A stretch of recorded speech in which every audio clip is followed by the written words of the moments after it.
Welcome everyone to the UFC 293 official weigh-in show brought to you by MMAfighting.com. This is the voice of Alexander K. Lee. I'll be serving as your host, I guess, today for the official weigh-in. As I just mentioned, headlined by, of course, the middleweight championship bout between Israel Adesanya and Sean Strickland. On site, we have Jose Youngs bringing you that beautiful video. Of course, he's been on site all weekend. All these hot clips that you guys have been seeing online have been brought to you by Jose Youngs, and he is down there. He'll be providing commentary as well when he can. Right now, he'll be manning the camera. And there's producer Casey, of course, handling all the dirty work. Well, thank y'all for being here for the official weigh-in for UFC. And there's John Hennick. Let's go! There's John Hennick coming in a little hot. We'll have that sorted, guys. Don't worry. Let's see who's coming out first. I expect it to be one of the two title fight participants, but we'll see. Ooh, we lost our audio. That's all right. We've got Israel Adesanya. No, we're good. Oh, never mind. We're good. Thank you, Jose. Yeah.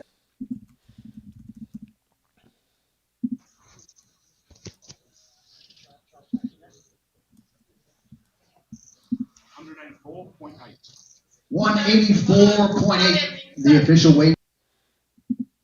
I heard 184.8 for the champ, Israel Adesanya. China.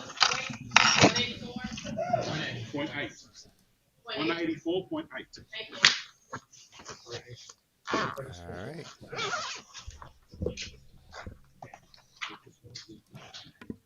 That's a good start. It's a fantastic start. It's a No great surprises. No surprise there. The champion coming out first. All right, next fighter to the scale, competing in the UFC's welterweight division and making his debut here on Sunday, Charles Radtke. Charles Radtke making a statement, coming out second.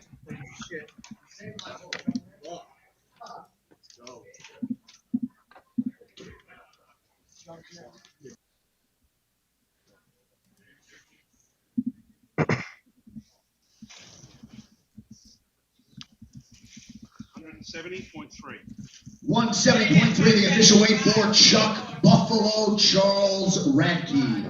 Okay. I forgot to mention this. They're using a digital scale. Oh yes, hence the decimals. It's very precise decimals. That was Charlie Radtke. Charles Radtke.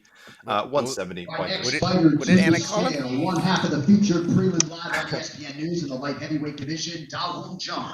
I believe you said Buffalo Chuck or Chuck Buffalo. Jung is next. Jung is next.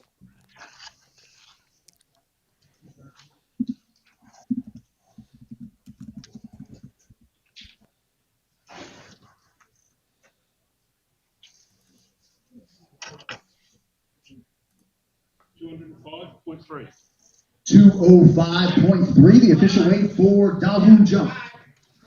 205.3 for Jung. One of the more underrated fighters in the division, I feel.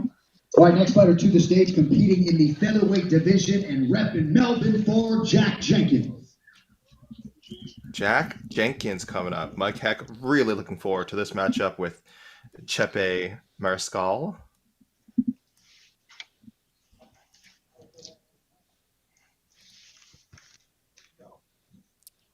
Fantastic mustache. Just saying.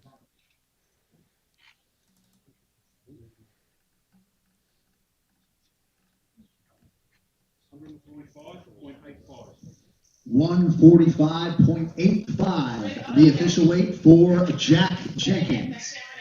0.85. Wow. Yes, we're going to the 100th. 145.85. They're not screwing around with the scale today, my friends. You better be on weight. None of this being 0.5. Right, next fighter to the scale, competing live on pay-per-view and making his UFC debut in the flyweight division, Felipe dos Santos.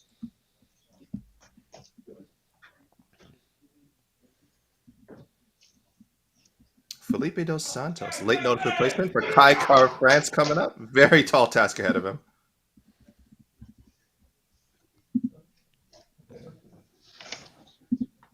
Has to fight Manel Kape. 125.4. 125.4, the official weight for Felipe dos Santos. Felipe dos Santos, 125.4. All right, next fighter to the competing in the lightweight division, Landon Quinones. Hello, Ultimate Fighter 31 is in the Yeah! building. Woo! Here we Ultimate go, Fighter baby! 31 is in Yeah! our building. Landon Quinones, what is up? Yeah, of all the fighters like who didn't Dude, go this to is the our finals, fight. he was the one. He was one of them. Yeah, 155 3/4, the official weight for Landon Quinones. 155.75 for Landon Quinones. He'll be fighting Nasrat Haqparast. I gotta think. Landon, was he a late? Is he a late notice? What's the story on It's not so much late notice. It's just that Nasrat really Next wants fighter to to hit the scale, competing on the pay-per-view main card in the heavyweight division out of Brisbane, Australia. Man, Tafa. Here comes Justin Tafa. So he's not late notice, Casey, but he is. I think the fight was kind of thrown together later because I really wonder why, of all the 55ers on the show, like, it was Landon that they picked. But here we are. A little confusing. A little confusing. Yeah. Maybe he was the only one that had a visa. Possibly. It could be that too. Yeah. 265.2, the official weight for 265. That was 265.2 for Justin Tafa, who is the only fighter ever to miss heavyweight in the UFC. Officially miss it. Like my next fighter to the scale, competing in a lightweight prelim and repping the Central Coast, Chepe Mullarkey. But no issue for Tafa today. Just 2 ounces over, but again, he's got the 1 pound allowance. No problem. No problem. Jamie Mullarkey, one of the best names in all of MMA.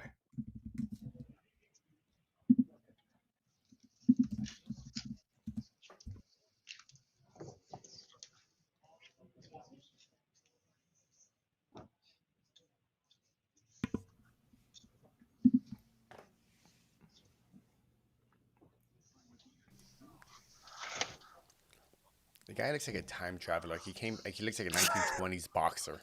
Oh my God. I love it. 155.35, the official weight for Jamie Mullarkey. Was that 2.5? Did you hear that, Casey? 1.5.25 or 3.5? 2.5. They can't be that granular, right? What is it? Sorry, what was the weight? What? I heard 2.5. Let me double check. I got it. John Makdessi. But 155? He did make it. Let's see, check. And here's his opponent, John Makdessi. Oh my Casey, God. get ready. Get ready. I'm hyped, baby. 155.1. 155.1, the official weight for John Makdessi. 155.1 for the veteran John Makdessi, and his fight with Jay Mullarkey is official. All right, next fighter to the scale, charged with kicking off the pay-per-view main card, the light heavyweight division, Anton Turkalj. Oh, here comes the pleasure man. Casey, that was 0.35 for Jay Mullarkey. I double checked that, sir. Yes. Did you guys all catch Anton Turkalji's burn on Mike Bond at the press conference? Yes, I did. And Oscar was laughing at him because that's what Oscar I had does. a good time.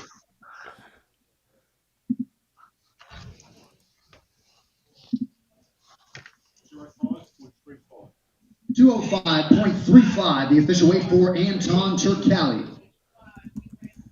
Why is Anik scared? Say his nickname, Anik. Say it. He said it before. Yeah. No more passion, please. It's a pay-per-view, man. All right, next man up, competing in the UFC's welterweight division and making his debut here on Sunday, Kevin Juice. Kevin Juice. Oh, that's not just it. I thought it was just it. It is Juice. Juice? Kevin Juice? Oh, Julian Arosa somewhere is so mad right now. That was 0.35 for Turkalj. Oh, you heard it. Okay.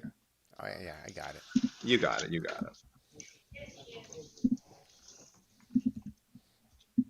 Here's Kevin Juice. Kevin Juice. 170.5. For whatever reason, my mic muted. Thanks, Jose. 170.5 for Kevin Juice. I like that. That's a good name. Juice. I like his last name is his nickname. All right, next athlete to the stage, also competing in a welterweight prelim. Getting a little, for whatever reason, my mic is being wonky, so We got you. We got you. Yeah. Australia. Mr. Diamond.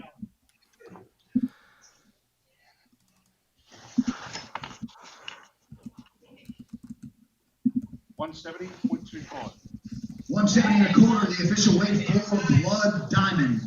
170.25 for Blood Diamond. The first leg of an all All right, next city fighter to the parlay. stage. Black Jag is in the building. One half Say of the it. Say it feature again. prelim live on ESPN News. Hold on. Heavyweight Carlos Ulberg. Blood Diamond versus Charlie Radtke is official. And here comes another leg of the CKB. A very handsome leg, Carlos Ulberg. The most handsome leg. 204.7. 204.7, the official weight for Carlos Ulberg. 204.7, and his fight with Jung is now Next official. athlete to the scale, the other half of the pay-per-view main card opener, also in the light heavyweight division, Tyson Pedro. I apologize, guys. Here comes Tyson Pedro. If I'm a little slow, these weigh-in numbers are really throwing me off. They are. They're like, I'm like 204.7. Like, 205.45. 205.45, the official weight for Tyson Pedro. 205.45 for Tyson Pedro, and his fight with the Pleasure Man. All right, next athlete to the stage, competing in the featherweight division, Gabriel Miranda. Here's Gabriel Miranda, looking to spoil another Australian opponent, Shane Jung. Shane Jung in a bit of a skid here. 144.95. 144.95, the official weight for Gabriel Miranda. 144.95. Just a shade under championship weight, if we're being specific, which we are. Yeah, we are. Rings. Apparently. Nope, here comes the box. Ooh. It's for Nasrat. Oh, I think that's Nasrat. All right, next fighter to the scale, competing in the lightweight division, Nasrat Haqparast. All right, Nasrat Haqparast, excuse me. Wow, bringing the box out early. Interesting. You know, at least he knows he needs it. Or maybe he's just really shy. Arms up, looks clean. 155.85, the official weight for Nasrat Haqparast. No problem. 155.85, and his fight with Landon Quinones is official.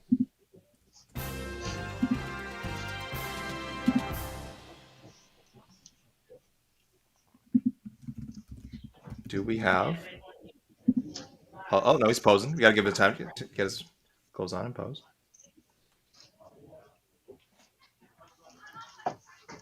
All right, next fighter to the stage, competing live on pay-per-view in the heavyweight division, Austen Lane. Here we go, Austen Lane. We're running this one back. People forgot this ended with a third eye poke in about 29 seconds the first time around.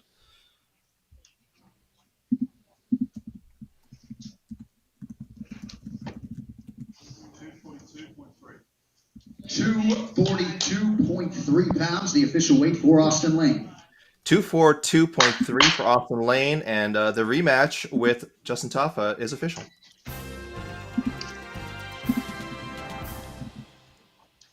Yeah, I'm glad they ran that one back. That's the right thing to do. Everyone expected a quick finish in that fight, not exactly by no contest. So they're doing the right thing. They're doing the right thing. Glad everyone could get on the same page. All right. I think we're have a bit of a pause. Yep. Great. I'll do a little mini rain dance here just so people know. The champ has weighed in. We'll have a replay for that at some point. Or you guys can check our socials too. That's definitely, we'll have that clipped off. But no, we don't need, okay. I said we didn't need a full, but now I have to do it. Yeah, got it. As the piano starts, it doesn't stop. And by the way, as I said this, our crack social team, which is to say Jose Youngs, has put out Israel Adesanya's weigh-in. So again, we can replay that for you guys soon. But if you want, go to the Twitter, go to the Instagrams, and you will see Israel's weigh-in. In case you missed it, he was the first fighter to weigh in. He came in 184.8. We're still waiting for his opponent, Sean Strickland, and for the evening's co-main event heavyweights, Tuivasa and Alexander Volkov. Not really expecting any issues there. They are heavyweights. Manel Kape is yet to show up. I don't think he's in too much of a hurry. He was supposed to fight Kai France. Instead, he will face short notice replacement Felipe dos Santos, who came in at 125.4. Fingers crossed that this one even stays together. It has been a while since we have seen Manel Kape fight. You can tell he was a bit ordinary at the press conference, to say the least. Justin Tafa and Austen weighing in for their fight at 265.2 and 242.3, respectively. Tyson Pedro, 205.45 for the light heavyweight opener, main card opener, say, and his opponent, the pleasure man, Anton Turkalj, 205.35. Closing out the prelims, Carlos Ulberg, 204.7, Jung, 205.3. Jack Jenkins, 145.85. We are waiting his opponent, Chepe Mariscal. Hopefully nothing to be worried about there. Chepe is a featherweight. He is dropping down from lightweight, which he competed at in his debut, but that was a short notice thing. So fingers crossed, no issues making the featherweight limit. Where am I? Sorry, guys. I was just looking at something. Jay Mullarkey, John Makdessi, they are on 155.35. John Makdessi, 155.1. I want to look up here for Makdessi. UFC appearance number 20, which doesn't sound that impressive until you remember he's been fighting for the UFC since 2010. So this is his first appearance 2023, officially his 13th year in the UFC. And when you think about how short a fighter's career can be in the UFC, that's pretty damn incredible. Nasrat Haqparast, 155.85. His opponent, Ultimate Fighter 31 alum, Landon Quinones, 155.75. Blood Diamond, 170.25. Charlie Radtke, 170.3. Shane Jung, we are waiting on him still. His opponent, Gabriel Miranda, 144.95, a shade under the championship limit. Not that it matters. He could have come in 145.95, still would have been fine. And newcomer Kevin Jutse, 170.5. We are still waiting his opponent, Bellator veteran and UFC newcomer, Kiefer Crosby. Thank you. Casey Daon Jung is at 205.3, not 0.03, I believe. Oh. Get that zero out of there. Probably. Listen, this commissioner is being very specific. We have to respect. If it was 0.03, he would have said it. He would have said it the way things are going today. Okay. I see a comment from Creative Commons Bear. Says, this isn't good for Strickland. He's still in the sauna. Ideally, he would weigh in first so he could start hydration. We don't know that. I don't know. Unless people are tracking his Instagram stories and it shows he's still in the sauna, I wouldn't know. But even then, I don't know if it's that big of an issue for him. He's just not. He's not like a massive middleweight. He's not a small middleweight, but he's not a massive middleweight. Here comes the box. Here comes the box. Ooh. Possibly for... Well, I don't even want to guess. I don't even want to guess. Cop could be young.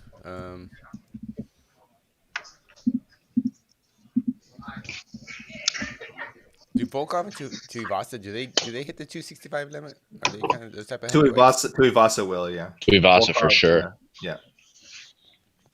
No, they weren't. Just answering them. That would be. I don't. Yeah, that would be great to see one of those guys come out. Volkov would tower over it. I mean, he could do that. My next fighter to the stage, competing in a featherweight prelim, Chepe Mariscal. Here we go, Chepe Mariscal. As I said, he is coming back down to 145. Plus, probably fighting in Australia for the first time. I could be wrong, but I'm pretty sure that can't make things easier. So we'll see. So Chepe breaking out the box here.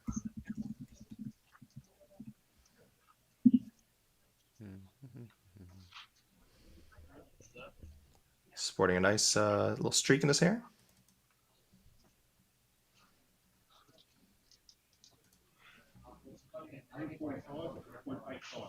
$145.85. Wow. For Chepe Mariscal. 145.85. A little bit nervous there, but he weighs in the same as his opponent Jack Jenkins, and that fight is official. So way to go, Chepe. Definitely needed the box. And we are all good with that fight. Again, my best friend, Mike Heck, one of his sleeper picks, loves this fight on paper, thinks it's going to steal the show. Probably not wrong. I know very little about Chepe.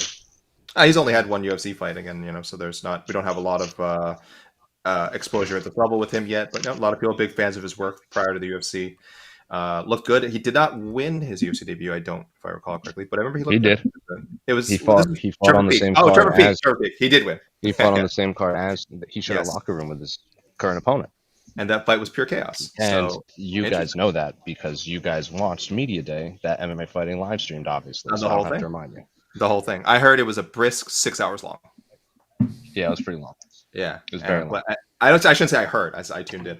YVMZ saying this got no Mashulin stars. I didn't see that. I didn't see Jed's rating yet. I think he's doing. Well, I don't know where you. I think Was on BTL. Probably. no, he didn't give it the officials. No, No. shooting stars, but Oh, okay. I'm gonna go out and yeah. I think he's. judge Yes, and let's. I'm gonna give a little Mashulin star explanation here while we're.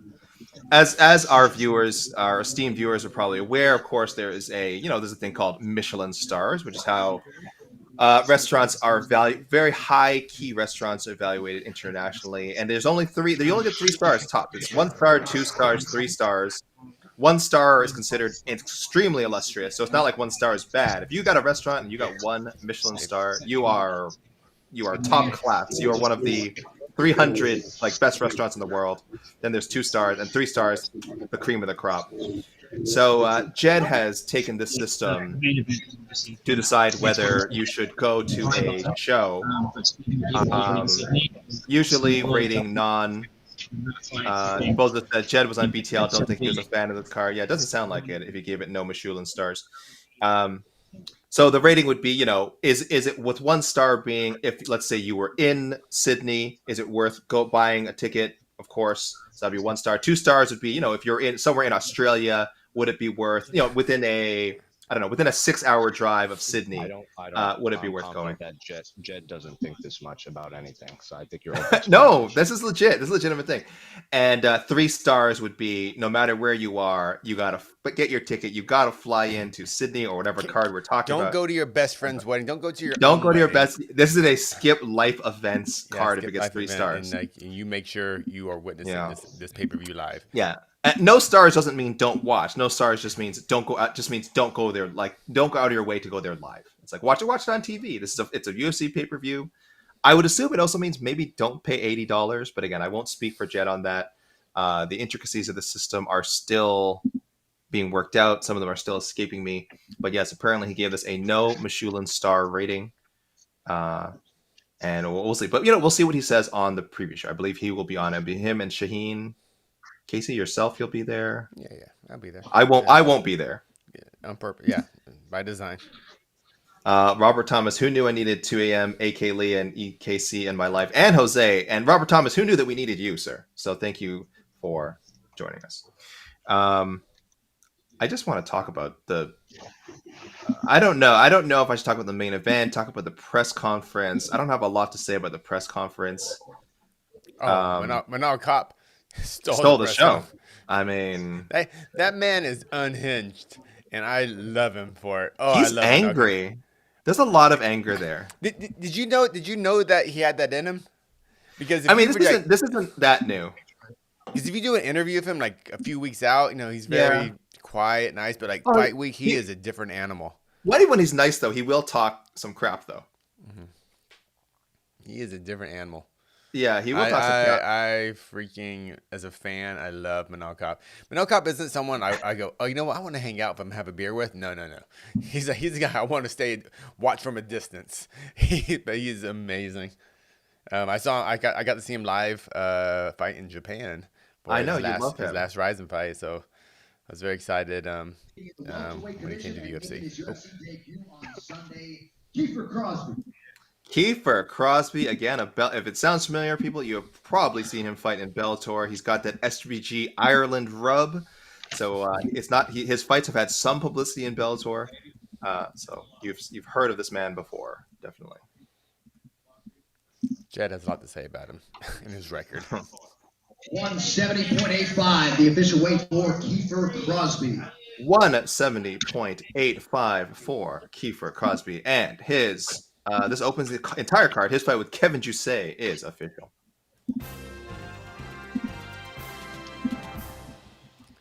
Where are those heavyweights?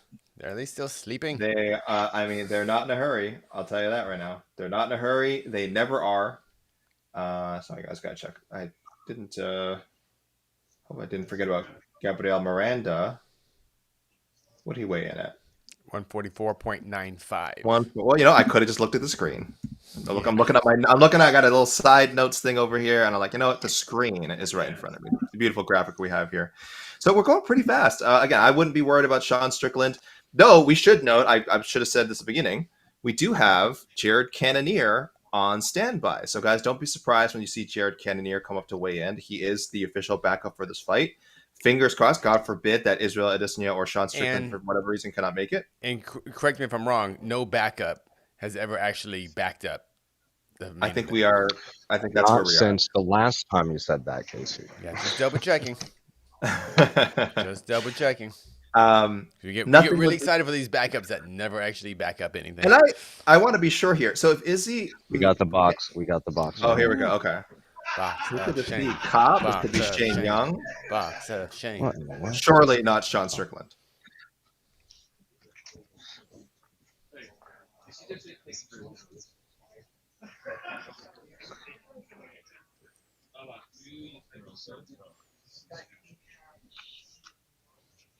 It's got to be Manel Kape. Kape and Jung do have, they make weight, but it's a big cut. Yeah, Both guys. They're big cuts. It's a big cut. It's not easy. Okay, well they're ready. Well, I'm glad they're ready. I've heard that Our next fighter to the stage, the other camp. gentleman around whom this fight card was built, the number 5 ranked middleweight contender. Oh, forget what I said. Title challenger Sean Strickland. It is Sean Strickland.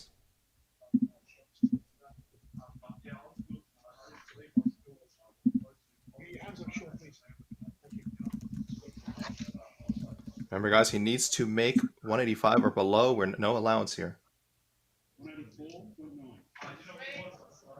There you go. 184.9, the official weight for Sean Strickland. And 184. Middleweight championship main event at UFC 293. All right, Anik. 184.9 for Sean Strickland, and your main event is official. But it kind of sucks.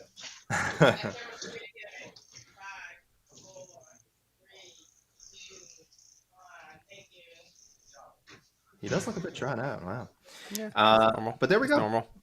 184.9. He did again. I'm glad guys are just bringing out the box right away. They know they need it. And here it comes again. Yeah. Well, next fighter to hit the scale competing in a featherweight prelim, Shane Young. Mr. Shane Young. I need to upgrade our weigh-in show. I need a box of shame counter. It is not a box of shame unless they miss. Let's remember. Well, the box of shame quickly becomes the box of redemption. I know this. Yes. Okay. Here's Shane Young. His opponent already made weight.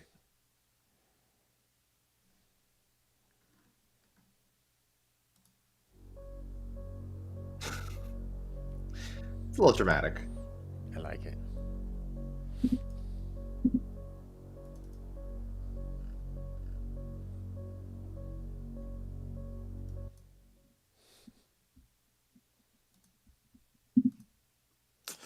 Oh, Jose, you've muted yourself. I can't hear you. Pounds over the featherweight limit. He missed 149. He missed. Whoa.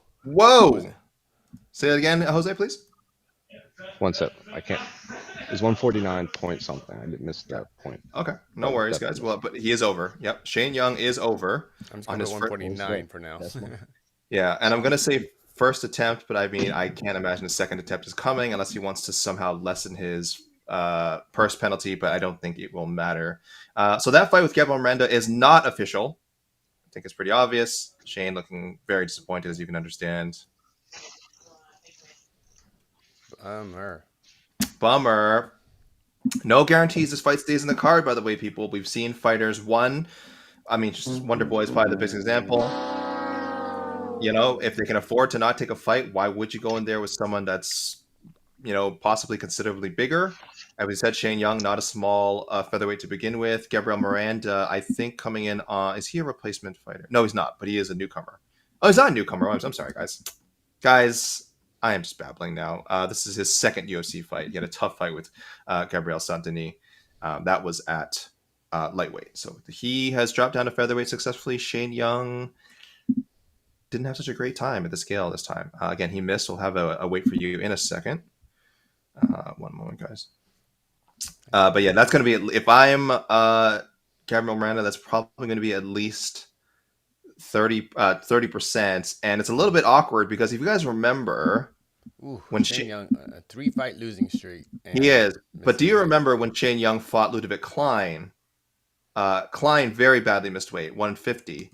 And Izzy's teammate went to bat for Shane Young, saying these guys should be fined like 90% of their purses if they miss weight. I'm a little curious how he's going to feel about it now that I'm sorry. I hate to be. I know. I'm a nerd. I'm a nerd. Okay, I'm that guy. I bring these things up. I'm sorry. I'm a nerd. But this was a right. That's valid. That is valid. This is the thing that happened. If people remember, we have, you know why? Because there's that clip is out there on MMAfighting.com. I assure you can find that. That was clipped off. Izzy was very, very angry when his opponent. So Shane Young, at least in the UFC, has not missed weight since his actually his UFC debut against Alexander Volkanovski. That was a catch weight because it was short notice. Oh, it was a catch yeah, that was a scheduled catch weight. Okay, so it wasn't a missed weight. It was a catch no, weight. no, All right. no. 149.75, Casey. 149.75. Yeah, even worse. Just making me add more weight to him. You guys are so cool. Sorry, Shane Young. I am sorry, sir. I don't mean to calm down anyone, but that's a almost 4-pound miss for 4 pounds at featherweight. Yeah, I do not expect him to actually make weight, considering he came in with 90 minutes to go. So yeah, I think he made a calculated decision. Like, all right, we're done. And yeah, that's a let's get this over with and let me just start rehydrating now, miss. Yeah, otherwise I'll cut so much weight I might actually not even get medically cleared. Right, because it's gonna F up my body. Here comes Alexander Volkov. Yeah. Zoom out on Mr. Volkov. Yeah, every time this guy wins. Every time. It's such a problem. 262.95, the official weight for Alexander Volkov. 262.9. I said I don't think he was going to come that close to the limit. That's pretty close. That is. Very tall man. So 262.9 for Alexander Volkov. 1/2 of our main event. Still waiting on Tai Tuivasa. 262.9. So I'm saying this for myself. All right. Okay, so we are just waiting on Tai Tuivasa and Manel Kape. And we're still waiting to hear the fate of Shane Young and Gabriel Miranda's fight. Again, I hope it still goes through. I was saying before, it's always possible that Gabriel Miranda says no to the fight, though this is his second UFC fight. Right, to weigh in here, competing live on pay-per-view, the number 10 ranked flyweight contender, Manel Kape. Manel Kape. Please let us get a Manel Kape fight in 2023. I don't ask for much. Is this his first fight of the year? It is his first fight in some time. He's had a lot of fights fall through. Manel, put your hands up, please. Thank you.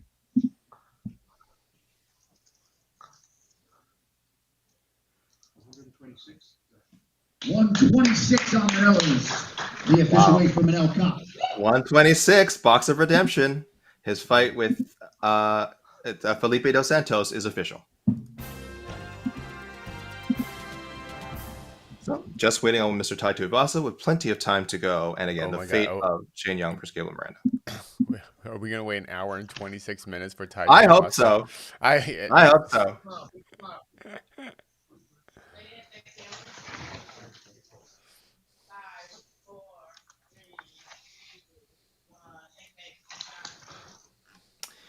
Because let me tell you, it is 2:30 in the morning Eastern time right now. I am doing great, but I won't complain about fatigue because I know, again, Jose has been, I don't know, can't imagine Jose has slept much on site in Sydney. I know the man is always grinding, so I will not complain. I hope it's at least nice out there. It's absolute torrential rain today. Torrential rain today. Oh, it's raining right now in Sydney. I didn't know that. 1 second, guys. Bear with me. I wasn't sleeping very well, but I had absolutely hellacious food poisoning the very first day I got here. Ooh. Did you catch it in Australia, or did you get it like on the flight? I think I got it the first day I landed and ate something bad, but I'm fine now. But so I just like not last night, but the night before I slept like 15 hours. I was so tired. You don't have to travel again soon after this, do you? You're not going to Vegas. Are you going to Vegas? Sure, Oh, I mean am. that's not a super long. I mean, No, that's a I mean, hop, how skip, many, and a jump. how many- Hop in the car. Hop in the jalopy. There's not too many Mexican media members, so might as well send the one we have to Mexican Independence Day. Noche UFC night. Are you ready to have a UFC night? You're very strange. Are you ready to have a KFC night? Because that's also a very popular night that people have. If anyone remembers that. Shout outs. I heard what you said, but I'm not going to answer that. No, you don't have to. But people, shout outs in the comments, please. If you remember the ad campaign, have a KFC night, because I remember it fondly. So I think they still play it. Don't they your still sleep schedule is going to be kind of crazy. So right now, weigh-ins are at kind of normal time, but right. the fight. No, it's 4 p.m. over here. Oh, it is 4 p.m. Never mind. Sorry, Yeah. it's 4 p.m. over and there. then right when this is over, we have to go straight to ceremonials.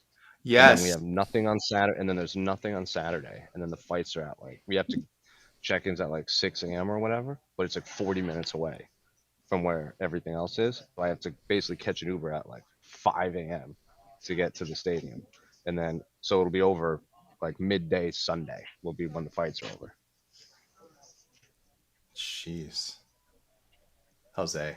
And then after Noche UFC, then you're okay. Yes. Do you get to live? Oh, and then it's an Apex event. Okay, then you get to hopefully take a week off. Yeah, hopefully Jose gets to take a week off. Then I hang out for a bit, and then I fly straight to Abu Dhabi. Oh, your favorite place? What's going on in Abu Dhabi? I love it so much. A little bit of a fisticuffs. Casey, what were you drinking? Can I see what you're drinking? Oh, Celsius. I thought you had a sweet can of Prime, because I saw a comment. I'd say a comment from Payday All Day at MMA Fighting says, "Stop drinking that energy crap, Casey. I just got back from the doctors after taking a blood test. My liver seriously screwed up because those cancer-causing energy drinks." Well, Payday All Day, I hope you're all right. Which ones you drinking, man? Which ones you drinking? He says, just say no to Celsius specifically. It's in the comments. Payday, I see you. Whoa. I see you.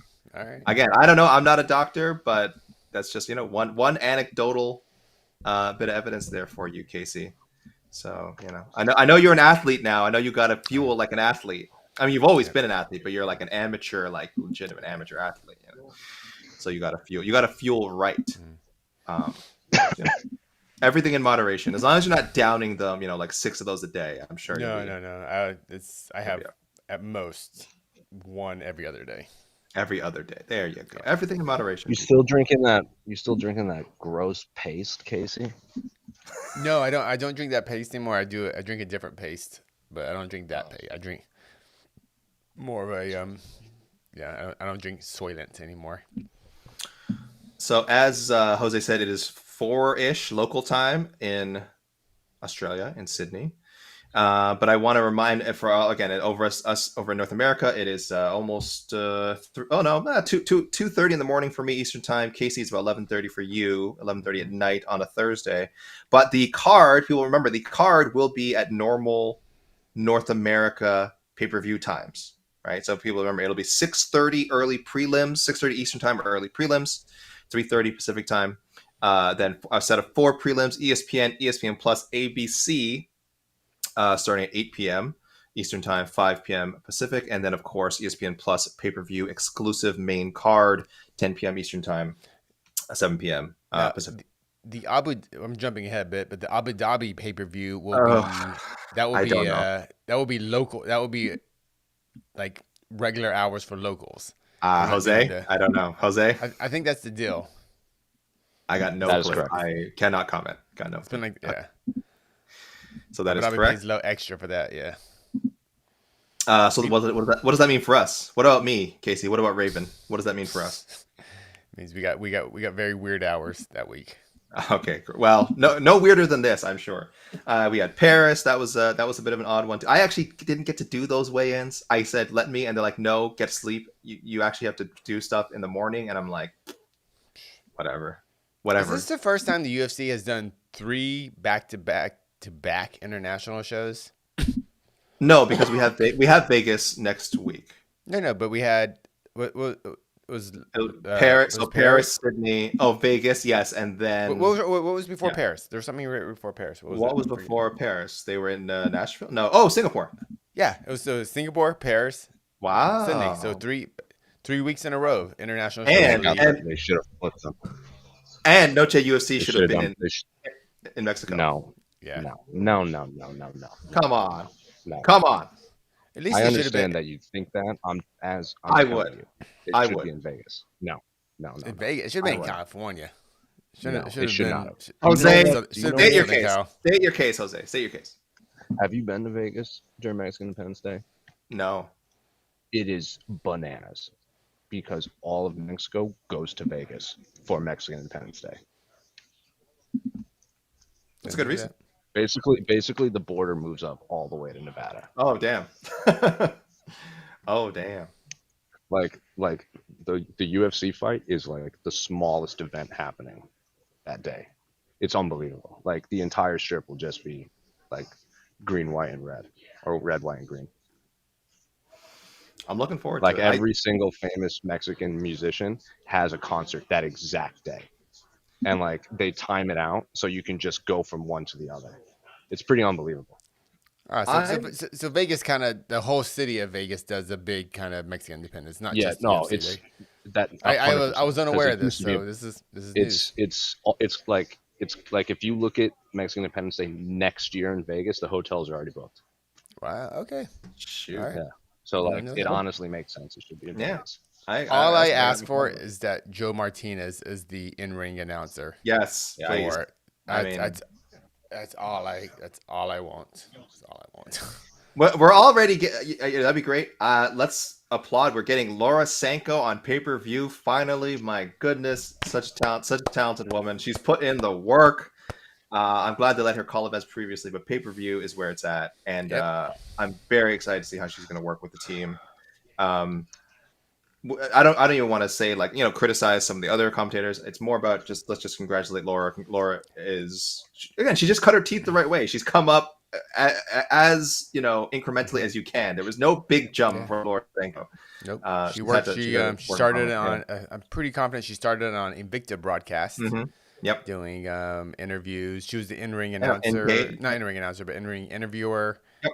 Pretty sure she did she was color commentator too, mm-hmm. and then moved up to got hired by the UFC. Did kind of backstage interviews, and then moved up, and now she is in the booth for a pay-per-view. This is her pay-per-view debut because she's done roads to UFC commentary. Yep, and she did a fight night. She did a fight night as well. She's done a couple fight nights. Yeah, she has done a fight night. At the Apex, I believe. Actually, after her road to the UFC one, she came up to me and Oscar because we were also there. And we were backstage listening, and she was telling us how hard it was because she didn't get a lot of the fighter meeting stuff because everyone there is obviously Asian based and actually none of them spoke English outside of Top Noi. And I actually enjoyed that because she had to talk about the fight in front of her rather than all these backstories that they were saying. Mm-hmm. Does that make sense? Yeah, which is what she's good at. We're here. She's very good at that. Which I enjoy. It was her and John Gooden. I very much enjoyed it. It'll be her and Anik and DC, right? She's serving as one of the analysts, right? Anik is still doing the play-by-play, and Cormier will be. We got movement, by the way. All right. All right, next fighter to the scale, the other half of the co-main event in the heavyweight division, the number 6 ranked contender out of Western City. This is it. Wait a minute. No, I'm not ready to stop yet. Wait, are we done after this? Oh yeah. I think we have to wait around we have to wait for Shane Young. 265.6. The official weight for Thai Bam Bam Tuivasa. Damn, was that 265.6? Yes, sir. That's a big boy. Which means the co-main event against Alexander Volkov is now official.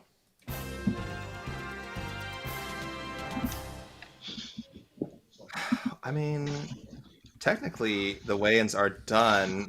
I'm 80% sure we won't see Shane Young do an official attempt again. It just wouldn't make sense. It's so far over. 80%. Really? You can go 80? You want me to go 98%? That's as sure as I get about anything. 98.95. How about that? Because so we're going by the digital scale. Yeah. 98.95. I won't go any higher. You ready to do a read through? No, but that means we're done. Okay, well, what do you want to do? We haven't even been going for 45 minutes. I guess people have things to do. I wouldn't mind. I guess you get on the recap of the weigh-ins. I guess you have some writing to do, whatever. Yeah, all right, cue up music. Let me don't get in the mood here. Jeez. Okay. The music. No, that's a recommendation. All right.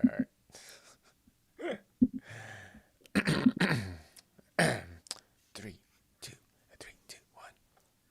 1. All right, guys. Well, that is pretty much been the weigh-ins. 45 minutes in. Looks like we are wrapped. At the very, very, very top, the first fighter to weigh in, Israel Adesanya, the middleweight champion of the world, coming in 184.8. Challenger Sean Strickland did need the box. Came in at 184.9. I think it was Joseph Boza who said we had 6 or 7 fighters need to use the box today, so I'll get to that in a bit. Co-main event heavyweights, Tuivasa coming in 265.6. His opponent Alexander Volkov 262.9. Manel Kape for his first fight of 2023, his first appearance in a while, coming in at 126. Felipe dos Santos 125.4. He's stepping in on somewhat short notice for Kai Kara France. Heavyweights Justin Tafa and Austen also made weight. Tafa at 265.2, Lane at 242.3. They're running this one back after their first fight ended in an unfortunate eye poke in less than 30 seconds. And then opening the main card, light heavyweights Tyson Pedro and the Pleasure Man, Anton Turkalj. Pedro 205.45, Turkalj 205.35.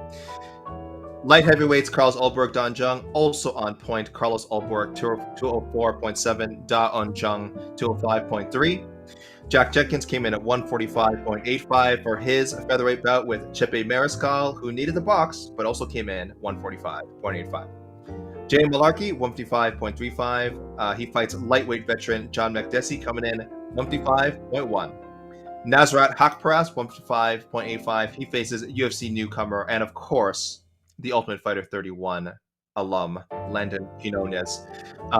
Blood Diamond, Mike Mathetha, 170.25. He fights newcomer Charlie Radtke, 170.3. Our only miss of the official weigh-ins, Shane Young, coming in almost 4 pounds over the featherweight limit, including the 1 pound allowance. He weighed in 149.75. He fights Gabriel Miranda, who came in 144.95. The status of that bout to be determined. Miranda probably seeking at least a 30% purse penalty, and there is a possibility this fight doesn't even happen. It has not been cleared yet. We'll keep an eye on that. We'll keep you guys updated on MMAfighting.com. Keep your eye on our socials and on our website. And then opening up the main card, newcomers Kevin Jusay, 170.5, and Bellator veteran Kiefer Crosby, 170.85.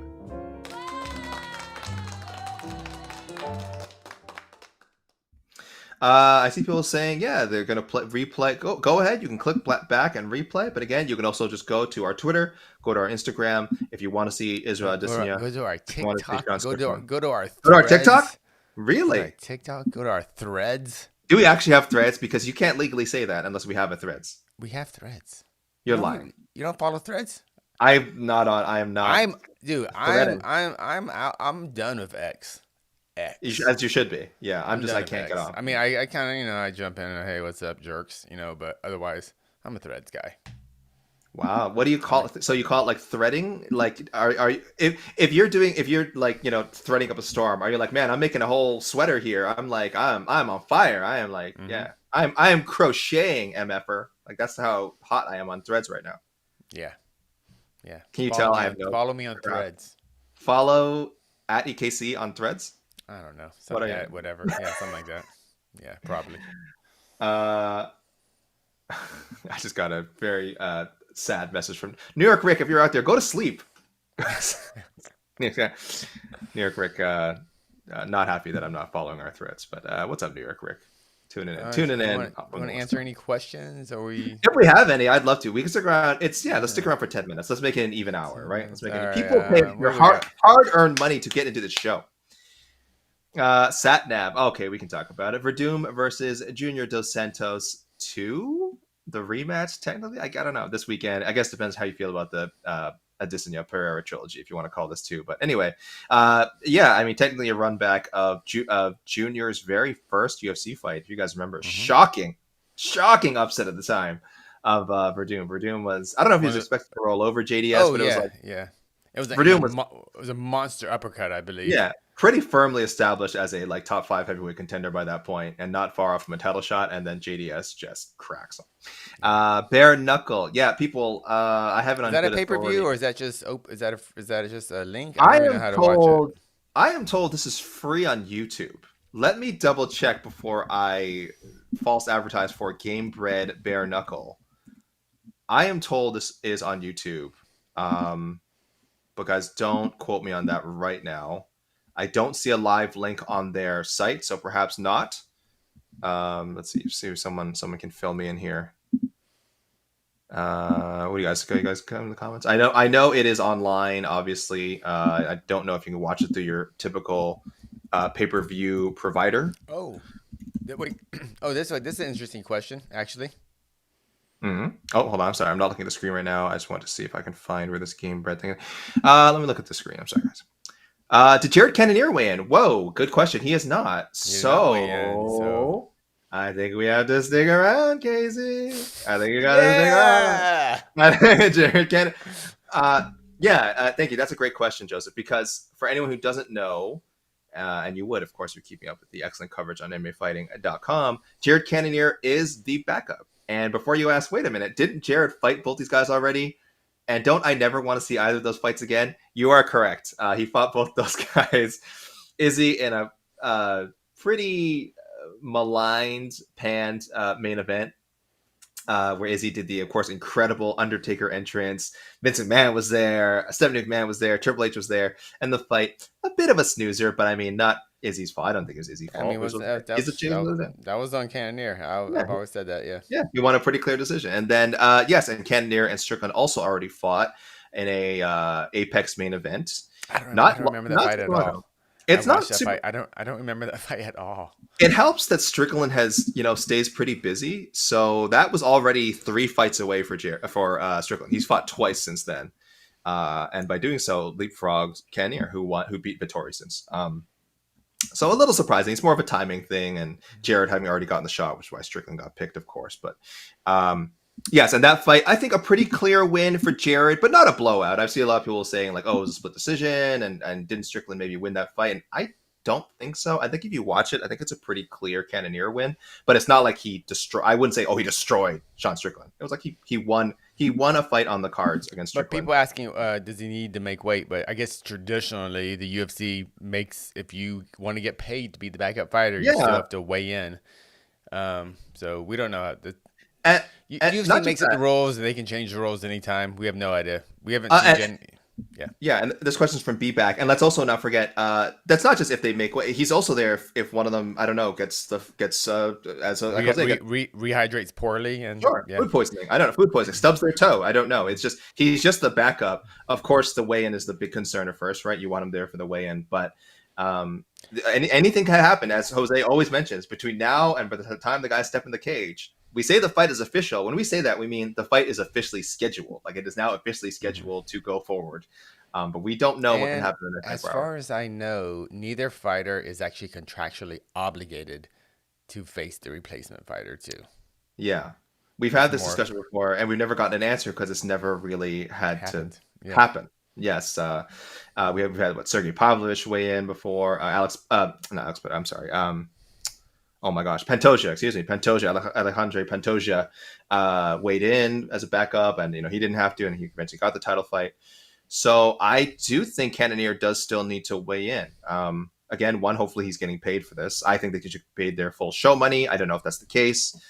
And secondly, if something else happens besides, yes, they've made weight, but we just don't know what can happen. I said 24 hours, but this will be a longer wait between fights now. It'll be about 36 hours between Saturday's fight night and the weigh-ins right now, something like that.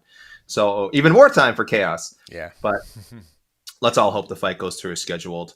Because Jared Cannonier, good for him for showing up. I don't think anyone is eager to see him. Is he there? Is he in Sydney? Have we seen interviews? Is there footage of him? I'm assuming. I'll do a quick scan of his socials. I don't know. My guess is that I have. Hold on. Gabriel, Miranda, the fight is still on, but Shane Young, the weight miss, forfeits 30% of his purse. Okay, and we're just waiting on the backup fighter Jared Cannonier for the main event. And we are waiting. We got to stick around. And thanks, Jose. Jared is here. Source. I spoke to him in person. All right. Jose's cousin, Shane Young, will be fighting on Saturday. It will be 30%. Completely different spellings of last name. Your guys are cousins. I don't know what you're talking about. So let me make a note here. Wait. So it's true. Are we saying? Are we waiting for Jared Cannonier to make weight? Yep. He said we are also waiting for Jared Cannonier. He just said that. Correct. Yes. He just said that. Yeah. The clock's back up, baby. Guys, we get to hang out. We're back, baby. We're back. We're back. Never gone, as I like to say. Never gone. So let's make that. Let's let people know. You guys have a conversation, please. I need to. Yes, sir. Absolutely. I'm about to slack you something for. Okay, go for it. I'm about to slack you the replay. Oh, okay, sweet. Go ahead, guys. Get that. Please cue that up because I need to let the world. I need to tweet out to the world that Shane Young has now forfeiting 30% of his purse. 1 second, guys. Now, if Izzy had it his way, how much would Shane Young have to forfeit? I believe he said like 90%. I believe he said 90%. But what are words? He didn't mean he didn't mean it like for his guys, Casey. Yeah. Israel also gave Jenkins a whole lot of grief for not fighting through the pain far out in advance, and his teammate Kakar France had to pull out. So not a great look either. Again, what are words? What are words?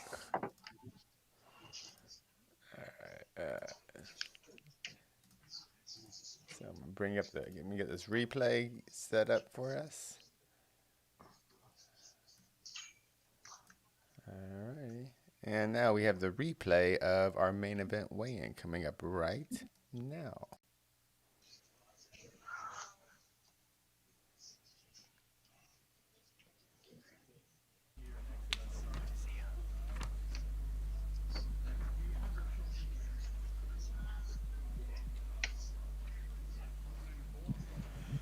$184.8, the official weight for the champion Israel Adesanya.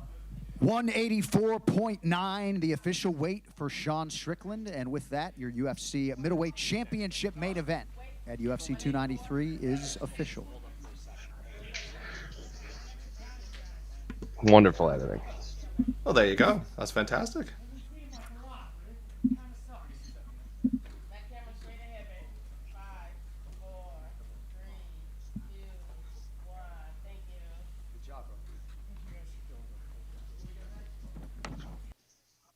Wonderful editing. Bravo. Brian Head wants to know This is what you get when Jose is on site. What is EKC's favorite Descendant song? Ooh. Oh, woo. Your favorite Descendant song? I'm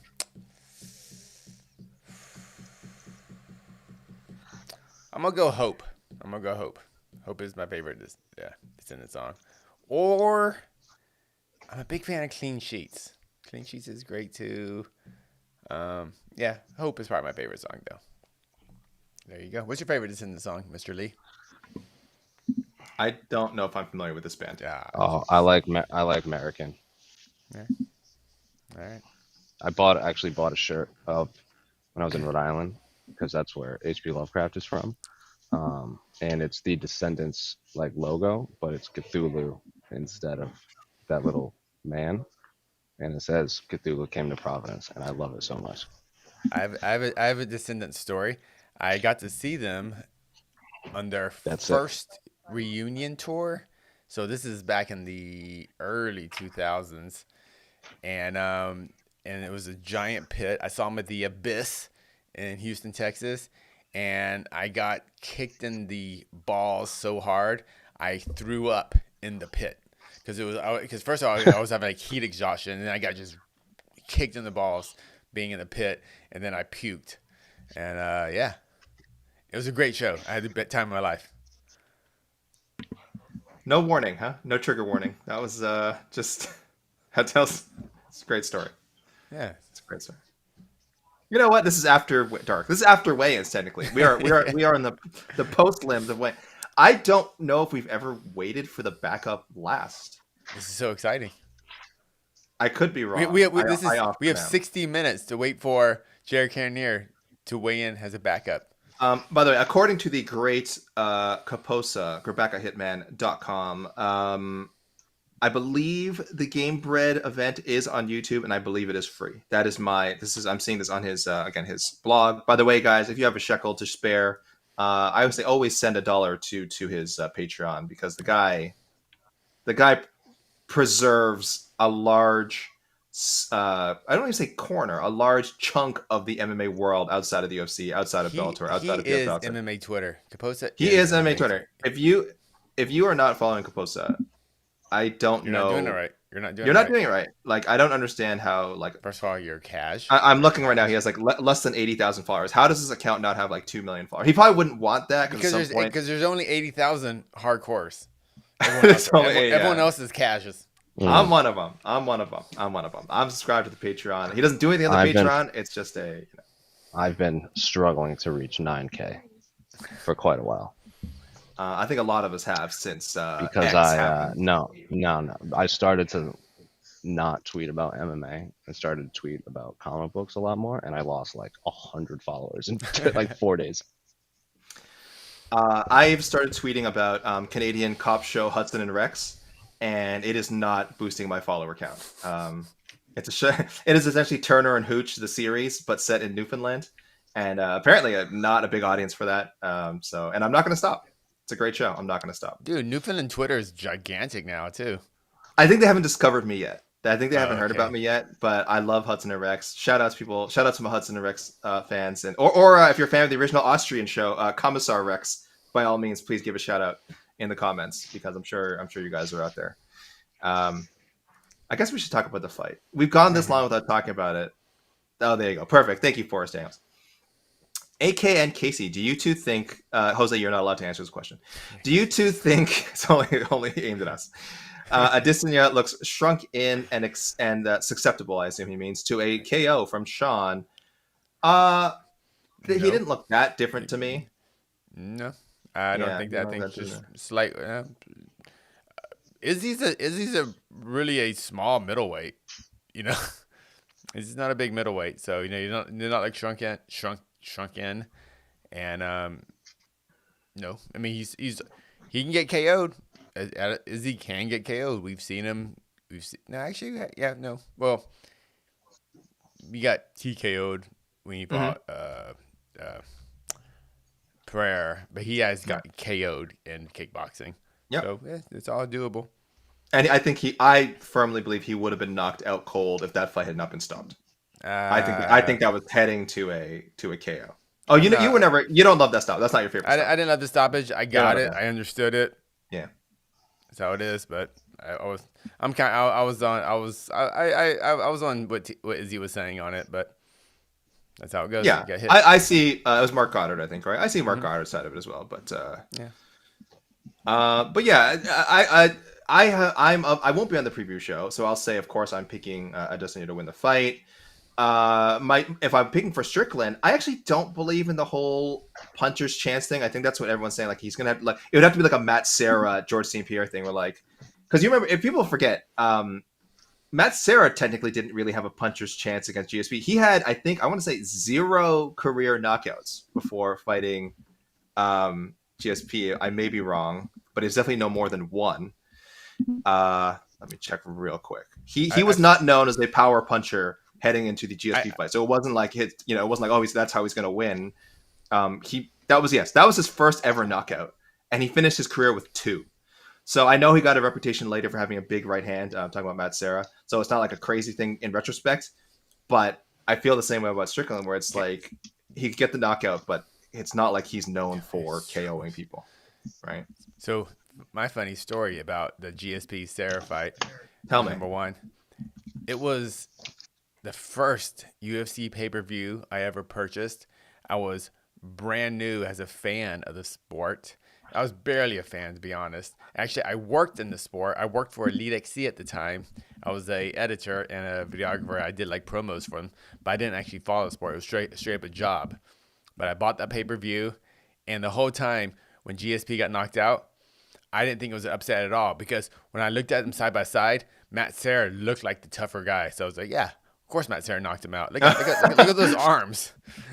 Yeah, so like I didn't even realize it was an upset, to be honest, until I listened to like commentary. But in the real time, I was like, yeah, Matt Serra looks much like a typical fighter than GSP does. GSP, yeah, and then you were like, oh, the other guy's Canadian? You're like, oh, wow, this is not even close to an upset. Like, this guy from New York with these big old arms. Yeah, of course he's going to knock out this little wimpy Canadian. This guy's from New York. This other guy's not just, he's from French Canada? Canada? Why is he being allowed to fight? What is This is a mismatch. AK, who's on your money now, AK? Who's on my money now? I'm embarrassed to not be able to say these people. John A. McDonald? No, I don't know. Don't you guys have a king now though? We don't have a king No, we don't have a king anymore. Don't you have the same monarch as England? Yeah, but we don't have Prince Charles on our money. King Charles. Did you ever have King Charles? King Charles on our money. Because you guys also have the same monarchy as Australia. Oh, okay, and is King Charles on the Australian money now? I don't know. I'm not Australian. You're in Australia. I don't use cash. I mean, I don't. I want to. I don't. You may not be aware. You are in Australia. I'm not sure you are. AK, shut up. AK, shut up. BVA11 saying, I watched Commissar Rex as a kid. That's fantastic. This is the last thing I'll say about Hudson and Rex, by the way. Thank you, by the way, for Smoogie Online for pointing this out. He pointed out the intro to the Austrian show Commissar Rex to me, starring one of the guys who played one of the Inglorious Bastards in the film Inglorious Bastards, which blew my mind because I was just recently rewatching that movie. So the universe. I rewatched it. I rewatched it a couple weeks ago too. I loved it. It might be his best movie. It's a very enjoyable film. It's very good. Breno says, guys, I've never been to a UFC event my whole life. I'm wondering, is it worth? There's a comment on the screen. Horace Dales had his moment. Okay. I'll talk. No. Okay. I'll get this. Breno, I'll get to your question in a second. Yeah. The answer is no. Yeah, Forrest Downs asks, AK Jose Casey Real Talk, if Sean beats Adesanya in any fashion, is it the biggest upset in UFC history, or is Sarah GSP still number one? Jose, go ahead. You can answer this first. Because Matt Serra had to go through the Ultimate Fighter, and he was a lightweight going up. And he had just been knocked out by Shawnee Carter with a spinning back fist. So yeah, nothing will top Matt Serra beating GSP unless a welterweight that was cut wins the Ultimate Fighter and then goes in there and knocks out Israel Adesanya. Yeah, That's the answer. Casey, do you want to also not for nothing? Sean Strickland is a top 3-4 ranked middleweight. Correct. It's not like he's an unranked middleweight. If they had rankings back then, Matt Serra would not have been ranked. Casey, what do you think? Nothing's gonna beat Sarah GSP because Sarah, of course, was never a top 10 welterweight. No, never before that moment. Yeah, he wasn't even before. No, even if Sean loses, he's still. Technically in the UFC rankings, maybe he's top 3, but I have him kind of borderline top 10 middleweight. So regardless, Sean Strickland is a elite middleweight. So no, it would just be a giant upset, but nothing will beat Sarah GSP. But it will be up there in the when you kind of top 10 biggest upsets in UFC history. It will make that top 10 for sure. Especially if Sean just straight up outstrikes Izzy. Mm-hmm. If Sean can somehow wrestle Izzy and just somehow use his size and maybe get a decision by ground control or even submit Izzy, I think that won't be seen as as big as an upset path to victory wise. But if he can actually outstrike Izzy and straight up finish him on his feet, like Pereira did, then it will feel like the biggest upset, especially being in Australia too. Yeah. I've been accused of putting the Sarah GSP upset like on an unfair pedestal. Like, oh well, I mean, at some point, can't we just say something past it? Like, are we just looking back on it and saying, with nostalgia goggles, like never be past? Like, yes and no. Actually, yes, there is an element of that, but this is why. Is because it's almost an unfair question because, as Jose pointed out, the circumstances under which Mathetha got this title shot can literally just never be recreated. It was a ridiculous title fight to begin with. It was just ridiculous. It was based on reality. It was based on the tough, It's based on a reality show, and I'm not saying guys can't. I'm not saying guys can't get a title fight off a reality show again. That just happened with Tim Elliott. That was still a while ago. That was I don't know what was 6-7 years ago. That was so long ago now. I'd be very shocked if it happened again. So that was one part that can't be recreated. As we said, he was a lightweight, not a welterweight, so he wasn't ranked. If they had rankings back then, which they didn't, Mathetha would not have been in them. He would not have been in them. GSP, this again had not gone in his dominant run yet, so people want to say, well, he wasn't GSP yet. I mean, it wasn't long after. Essentially, that was his loss, and then he never lost again. So if you want to say it wasn't the best GSP that night, fine. It clearly wasn't. It wasn't. Yeah. But to say he didn't beat like a guy who was either already the best welterweight or was clearly on his way to becoming the best welterweight of all time is crazy. So it has aged well. That's the thing is, you can maybe say it wasn't a great upset at the time. It has aged insanely well. We know GSP is maybe the greatest fighter of all time. He lost to two people, Matt Hughes and Mathetha. That's it. Actually, I would say that the upset's even a bigger upset with time. It is because knowing how good GSP became and knowing how Sarah kind of stayed in the same place. It was like everyone kind of says. I remember TJ Dillashaw when he beat Barral. It was like this giant upset, but in the moment, but not really time because we just didn't know how good TJ Dillashaw was. That's all that really happened. Yeah. Kind of the same with Holly Ronda. It was a big upset at the time, but not really because But Sarah GSP is it had everything. Actually, the more time you give it, the bigger the upset is, honestly. Yeah, and again, if people want, the other gold standards are, of course, Pena, Nunes. But let's, again, keep in mind, Pena was still like number 7, number 8 ranked in the world. It's not like she was coming off a reality show. She didn't have like the best record. I think it was like she was coming off 2 wins or 1 win even. But she was a top 10 fighter in her division, which is more than Matt Sarah. And Nunes has losses, and that's how she loses. That's how she loses her fights. Yeah. Our own Jed Meshew predicted, and if Jed Meshew can predict a result correctly, my God, how hard could it be to predict? Am I right? This is the first time I'm ever hearing about Jed Meshew picking that fight. He never mentioned it. Yeah, he never mentions it. He's very humble. He never mentions it. And the other one, of course, Bisping Rockhold too, which doesn't get talked about enough, but like. That's insane because upset. Yeah, we had just seen Rockhold, and Bisping was late notice. Rockhold had we had just seen Rockhold destroy him. It wasn't close the first fight. Annihilate. And honestly, in the media room, it wasn't even the biggest topic of conversation. Oh yeah. We don't need to go there. Okay, I wasn't in the media room. I was in the parking lot. So that's that. All I know is I was talking to Errol, and then someone whisked him away, and then he was gone. Crazy. Still a crazy. Well, I can't imagine being there and like how surreal that must have been. It's just insane. Yeah, like I said, we don't want to dig into that too much.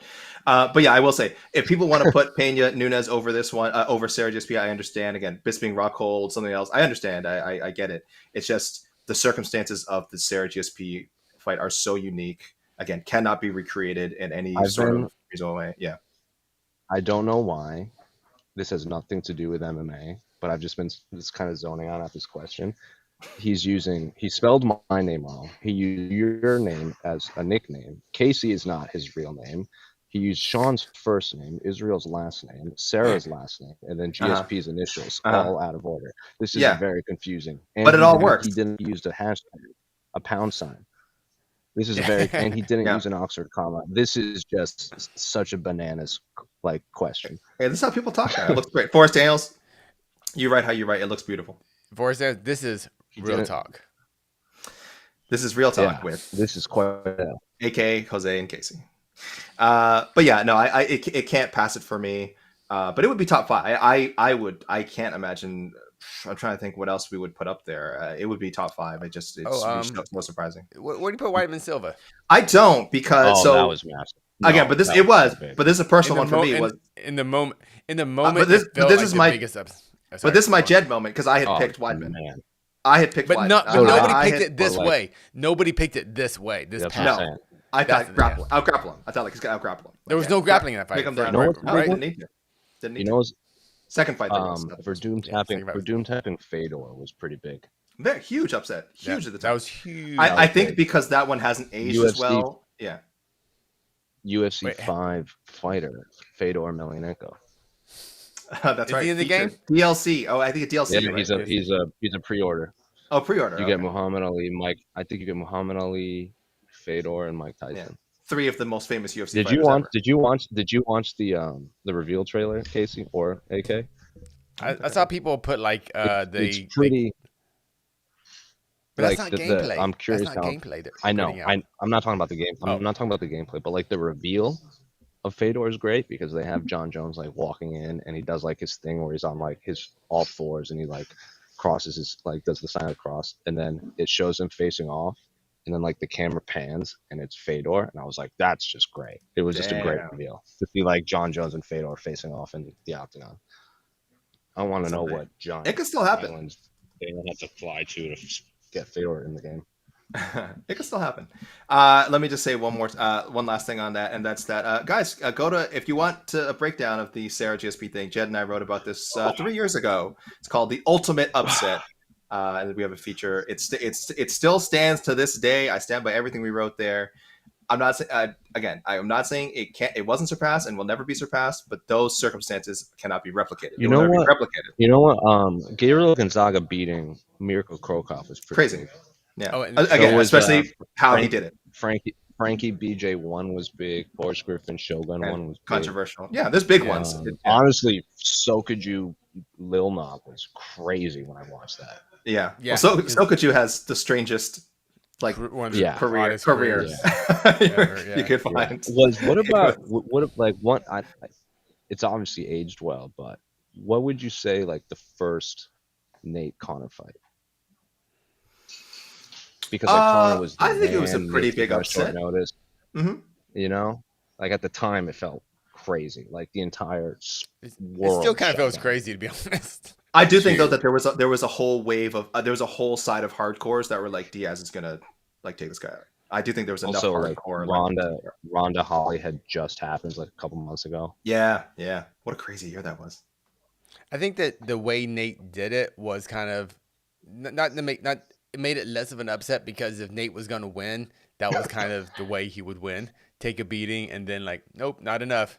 Let me punch Yeah. you. What And was now I'm the, going to choke the you mo- out. yeah the moment that was crazy is when he clipped him with that 1-2 and Connor was very clearly hurt. It was the first time we'd ever seen that because he just Yeah. melted everyone. Yeah, first time What a we've wild seen time. Connor hurt. Like, oh my god, like what? Yeah, he got touched. That's- Yeah, That feels. I guess that was only 7 years. 7 years. I was gonna say that feels like 10 years ago. I guess it is still pretty long ago. 7 years ago, it was the business has changed a lot. It's just changed so much. It's crazy. Just Oh, like half the people here that cover it for ESPN said that was like the UFC, the ESPN sent people to cover that fight just for the Connor show, and it was so big they just said, "All right, you guys are covering MMA from now on." had Because to. like, do you remember the old like media day format? Like Brett would have like a cameraman, and then after that, Brett had like a squad because they would send everyone out to cover MMA. And then Ariel joined and was just like ESPN had an army of people, and it Yeah. started with that fight. I got a job in MMA shortly before that. It was during the rise of Conor Mania, so that's probably how I got a job. Just people were hiring MMA writers. There was a big boom of hiring MMA writers, so I got in there. And then the Diaz Conor fight happened not too long after, and I'm like, well, I guess I'll be working in this business for a while. That's where I met Casey in that fight. yeah. Let me. Oh, dude, real quick before we leave, Go ahead. Connor, Nate, and Jose can probably attest to this. Man, don't you miss the MGM Grand? I think fights so much. Big. I get more people can fit in T-Mobile, but man, MGM Grand. If you were a fan, it's not just not gonna happen 100%. anymore. You missed out, man. Seeing big fights MGM Grand felt different.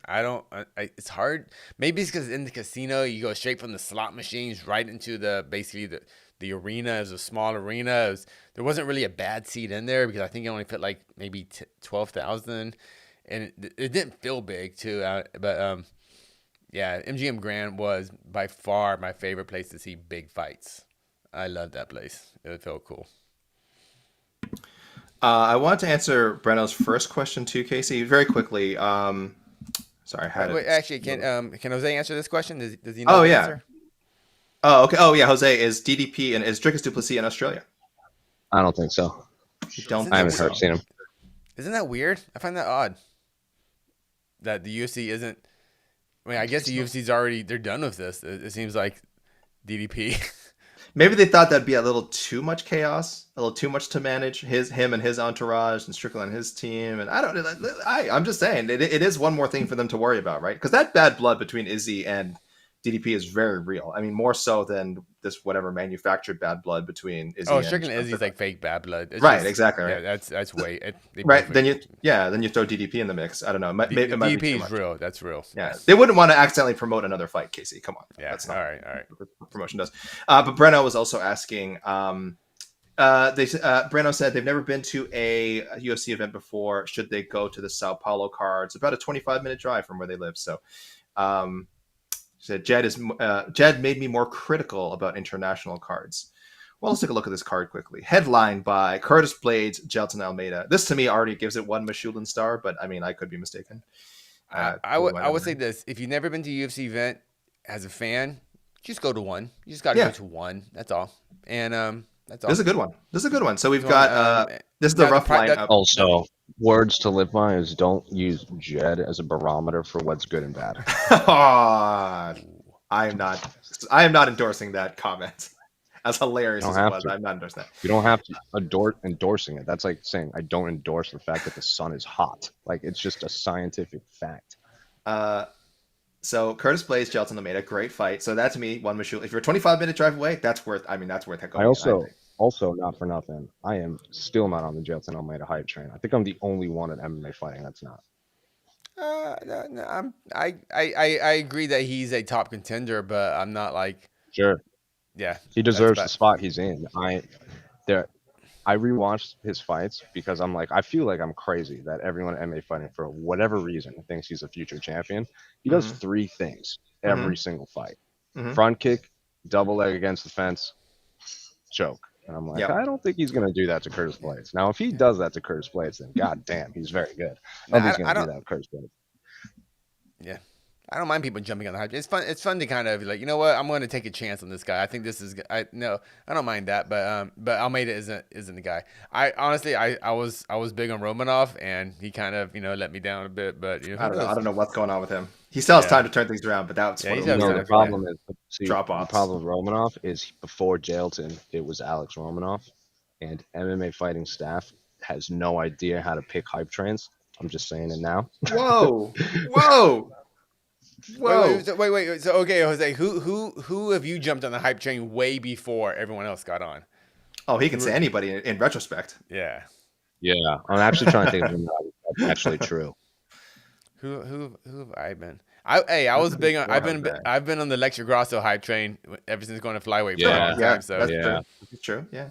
But I was also on the Aldana hype train. I thought Aldana was gonna get Nunes too, but she got a title shot. She got a title shot. So on the site she earned her title shot. So yeah, not bad. I'll just say, guys, Gelton has wins over. If you want, Gelton has wins over the Pleasure Man. Zombie. I was pretty on Zombie. This is true. Guys, hold on. Gelton has wins over the Pleasure Man and Parker Porter. So I'm just saying, think about that before you oh my God. Go on. Make your comment. Parker Porter. And the Pleasure Man. Oh, and Parker Porter, just to give it a little plug, he is going to be on the watch party with Mike Heck and Conor Burks. So Parker Porter, I got to pin this to the top of the conversation. If Parker Porter's name was like Jonathan Smith, I don't know, Craig. Jonathan Craig. John Craig.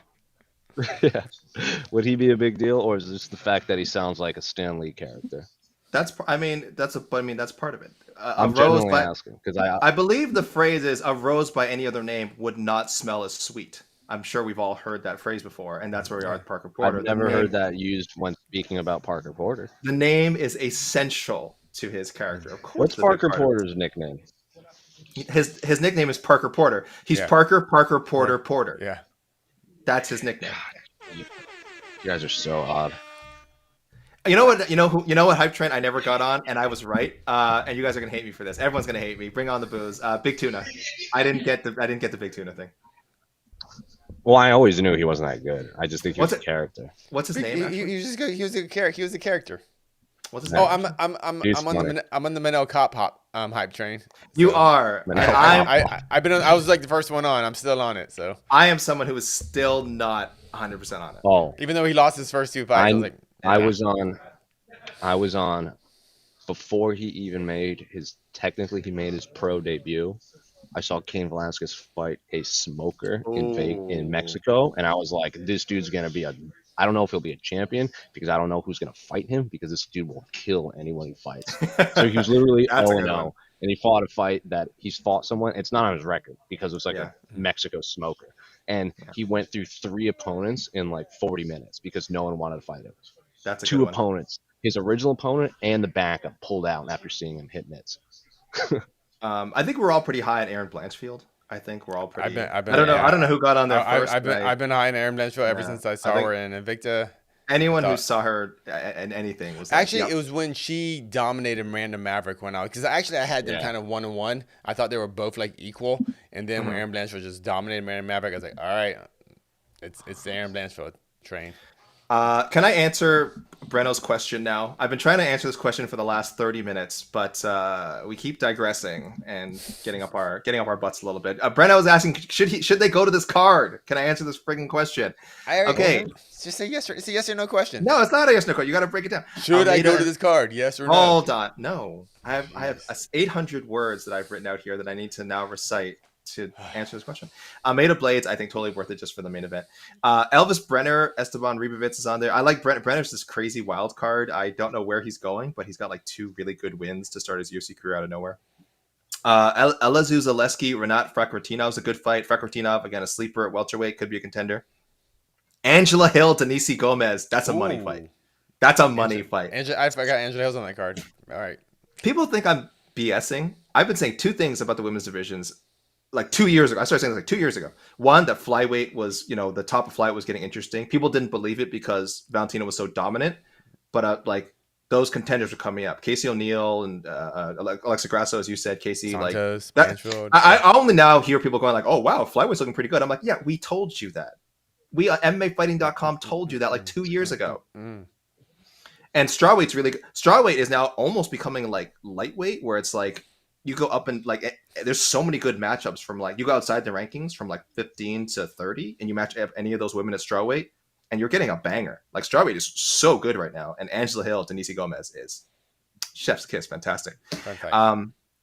We also got Rodrigo Nascimento, Dontel Mays, Vitor Petrino, Modestas Bukauskas, Caio Borralho, Nursultan Ruzabov. I assume this is actually the co-main event. I don't see it listed there, but I mean it's got to be. It's Caio Borralho.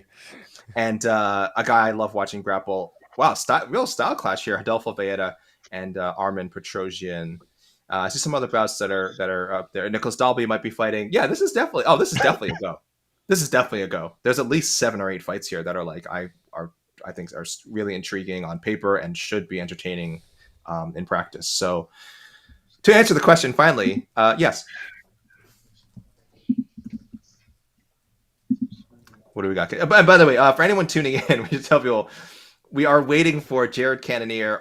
Everyone has successfully. I see a random sinner asking, "Has anyone weighed in?" That's a very fair question if you just tuned in. Weigh-ins were done within 45 minutes. We had 1 miss, so we were waiting for that. Shane Young missed by 3.75 pounds. That fight is happening. His fight with Gabriel Miranda. Shane Young forfeiting 30% of his purse. But we are also now waiting for the backup. Jared Cannonier is supposed to be the backup fighter. Thank you, Casey, adding to the ticker there. We are waiting for Jared Cannonier to weigh in. So if you want to see Izzy, if you want to see Sean Strickland, we'll have those highlights on YouTube soon. I'll get around to that. And it's on our socials. Twitter, Instagram. You can see Izzy. You can see Sean Strickland. They can watch those clips in 31 minutes. For now, they're going to stay tuned here and wait for Jared Cannonier to weigh in as a backup fighter because we're not leaving. We were told. John Anik announced. He announced the Shane Young purse penalty and that fight was still going on. And he also said we are waiting for Jared Cannonier to weigh in. He is the backup for the main event. Right now, no issue there. Israel Adesanya successfully within, thank you, Casey, 184.8. Sean Strickland, 184.9. But you still need that backup in case one of the guys, we are 36 hours away, plenty of time. One of the guys gets, who knows, injured in between somehow, God forbid, sick. Again, complications from rehydrating. I don't expect that to happen. I don't think anyone expects that to happen. But Jared is not just here to back up if they miss weight. He's also here, again, if any of that other crazy stuff happens. So I'm to understand, and might understand, if Izzy, let's say he's the one who drops out, I hate even saying it, that they'll just vacate the title and then Jared will fight Sean Strickland for a vacant belt? No. If Izzy, I have no idea. I mean, the UFC can do whatever they want. If they want to strip They it can. right now, they could. They can just strip it. There's no rules. But like, they're not just gonna make Jared Cannonier versus Sean Strickland the main event for no title with nothing on the line, right? They're not doing that. Interim? I don't know. I guess you'd have to instantly make that is probably what makes the most sense. That obviously they have another belt hanging around, I'm sure, and saying, "Yep, this is the interim belt now. Here you go, guys." I'm just a little confused what happens to be filled in for Izzy. I will assume interim, and then the winner immediately gets to fight Adesanya, but it's a strange scenario. We are 30 minutes ago. Who was the fighter who had to weigh in as a replacement and missed? Anthony Smith Thank you. Yeah. and Renato Moicano. Both of them. And what was Moicano for? Ortega Holloway in Toronto. Okay, I should know that. I was there. And Yeah. what was Anthony Smith for? Jamal Hill, Glover Teixeira. Really? I don't remember that. Oh, because he was supposed to fight Jamal Hill. Correct. That was so strange. And we were all like, does he get penal? Like, is he getting paid? Does he lose purse for? So anyway, that's very strange. Jared Cannonier, former heavyweight and light heavyweight, but has not had too many issues, I should say, at least as far as we know, making the 185-pound limit. But I do wonder if him and his team, Iban Kraft says Jared's probably eating pizza. I do wonder if him and his team were like, wait, like what the hell? Like, what are we gonna do? We still show up? You know, we just saw because Izzy showed up first. Strickland was in there. It's like it was done within like half an hour. This is interesting. Colostrum says the UFC page live stream interviewed Sean, and he had the worst weight cut. They had to cut the interview short. So this actually does make the Cannonier weigh-in actually kind of important because It is. bad weight cuts lead to, even though he made weight, lead to bad rehydration. So when Sean goes to sleep, he may wake up with horrible cramps. I don't know. You don't know. Things go south with weight cuts, even after you weigh in and during the rehydration process. So, yeah, I'm just, I want Sean Strickland to get in. I want to see that fight. We're here, whatever. But it's there, it's the possibility is still there. We've seen crazier things. Yeah, it's happened this year a handful of times. It's not like frequent. We've seen fights drop out on the Saturday of due to and in fights where with fights either where someone missed weight or that we know one of the fighters had a very tough cut, and then we'll do the show. We'll just do a show, but we'll say like, oh, thank goodness they looks like they made it, and then the very next day they'll be like, yeah, they were pulled for. Some people sometimes they'll just say medical, and they weren't cleared medically. It won't say why, but you can kind of put two and two together. Everyone's saying Jose Young's UFC encyclopedia. Hey, he's the man. He's the man when it comes to that stuff. That is no question. Davis and Shepard wants to know, anyone think Strickland Izzy goes the distance? Yeah, there's a very good chance it goes the distance. I'm going to check DraftKings right now. Never gamble on MMA, people. You know I always say that. But if you must, DraftKings, promo code the MMA Hour. I'm going to check right now. I have to think that's probably fate. Actually, no. Probably not, right? People are probably thinking that Izzy puts him away in the first 3 rounds or something, right? Because it's such a big mismatch. But I actually think there's a really, really good chance it goes the distance, such that I might put my money where my mouth is. Not that I ever bet on MMA.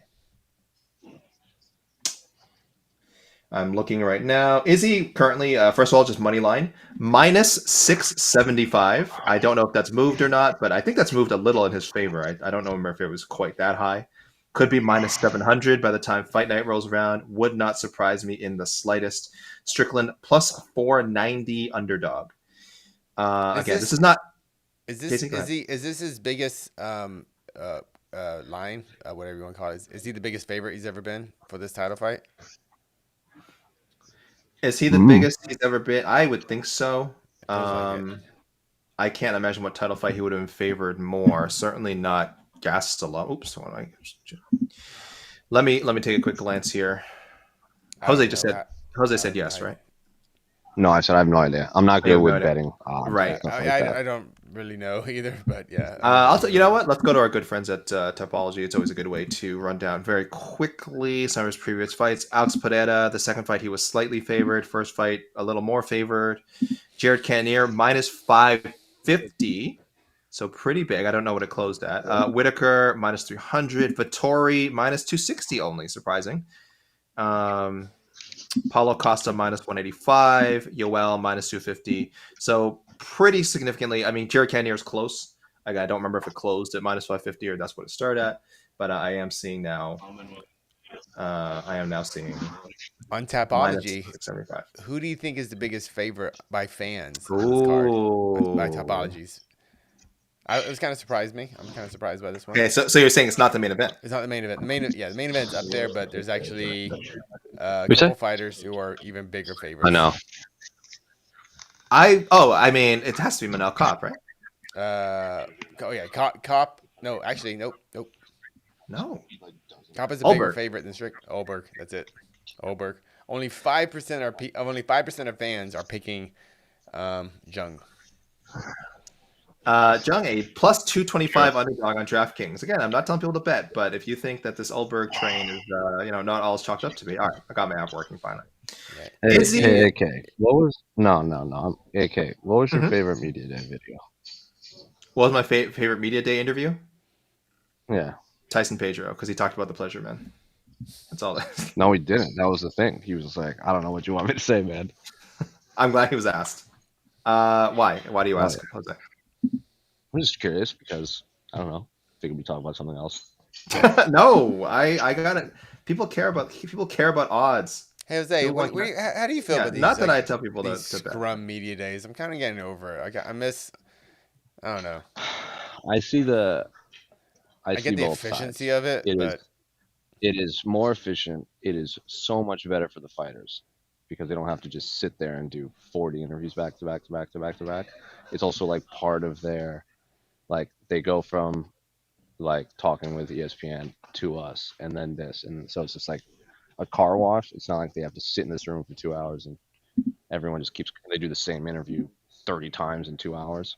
That's a little rough. Like remember, they also always have like water and then the old meal days were also Thursday, which is tough because that was I always felt bad for them having it Thursday, so it was just weird. Right. So like I understand it from that aspect.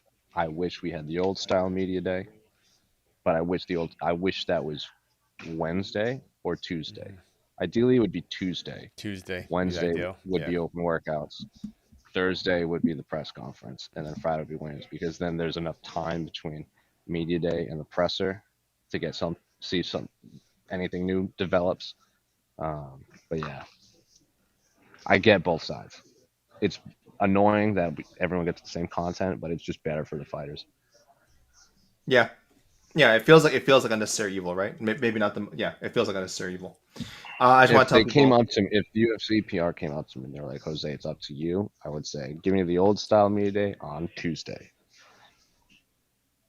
Well, then what about Wednesday? Open workouts. Oh yes. And then Thursday's presser. Man, open workouts. There's a generation of children growing up, Casey, that don't know what an open workout is. Or if they want to do like Tuesday main card, or main card, media day, Wednesday prelim media day, something like that, because prelim fighters have less media obligations anyway, so that we can just do it. We could do it like Wednesday. Man, what was going on with those two guys who didn't understand the push-up challenge? I don't know, man. That was awkward. That made me sad. I was also like, if anyone saw me that day, I was ungodly sick that entire day. I was like, people like saw me, they're like, you look like death. I'm like, I feel like I'm gonna die. And then it wrapped, and I just went right to bed. Also, I was wearing overalls, and like, I laid down in bed, and then I woke up 15 hours later, and I was still wearing like my shorts. I mean, my shoes, my overalls. Like I just passed out. I literally passed out from being sick. Man, it's not all glitz and glamour on the road. People think like, oh, Jose's jet setting No. all the time. He's so lucky. He gets to go to Australia. He gets to go to all these places. And I mean, it is a privilege for sure. But I mean, it is not an easy life. I've been home 5 days since July. That's tough, brother. That is tough. I want to tell people, fight go the distance.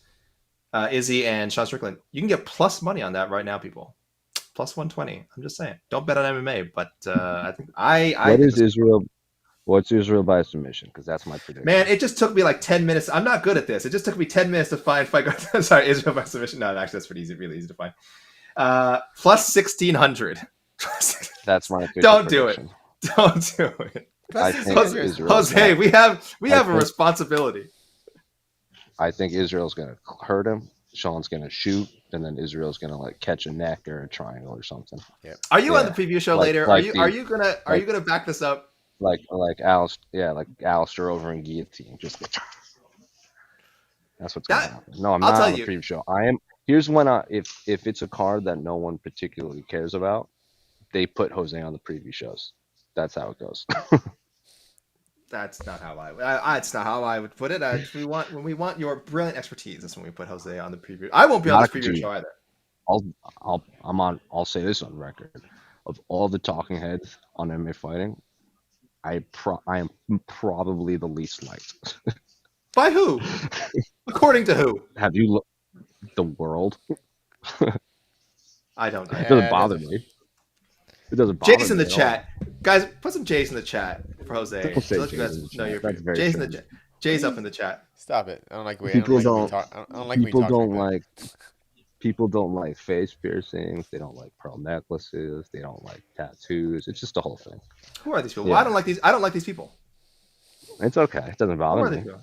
You know what's great right now? You know what's a lovely scene right now? My Twitter and Instagram DMs are great. So big ups to Sean Strickland for his media day interview. that. Oh yeah, well. Yeah. Oh my god. Well, I can't say it because I don't want to get. Well, we've already sworn. Sean Strickland looked at me, and I've interviewed Sean Strickland a million times. Bleep out the word. Bleep out the word, please. Bleep out the word. I've interviewed Sean Strickland when I had different colored hair, and he never brought it up. So when I went to media day, I was wearing overalls and like a green hoodie underneath, and I had all my, I had like Dragon Ball Z earrings and like other. So I have four earrings, and three of them were giant hoops, and two of them were giant hoops, and two of them were like Dragon Ball Z earrings, but they were like dangly earrings. And then I have two nose rings.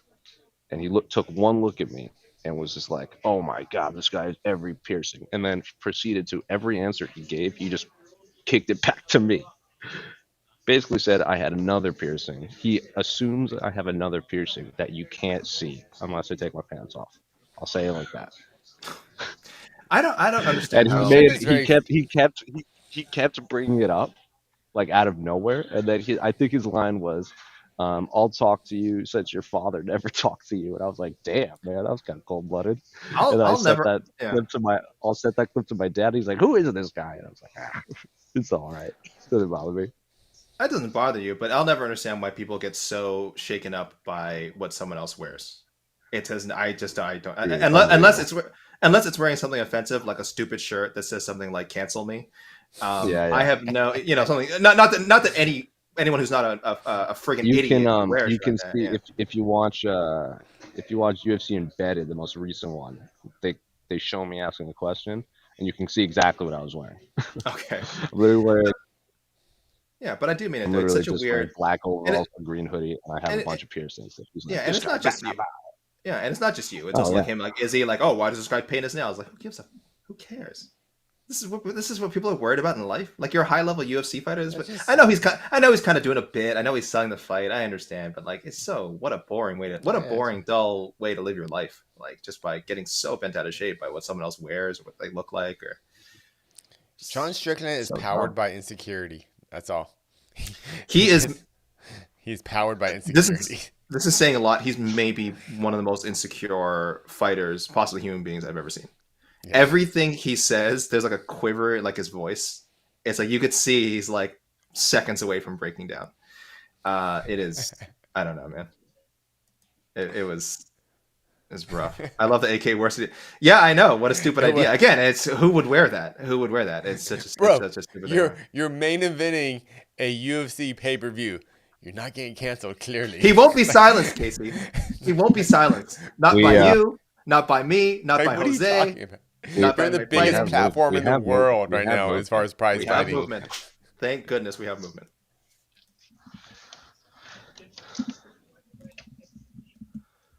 Okay, I'm gonna get the Twitter machine ready here, guys. Twitter needs to know.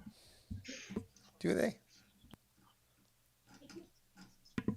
X. Our final athlete to weigh in today, hitting that scale as a backup for our middleweight championship main event, the Killer Gorilla Jared Cannonier.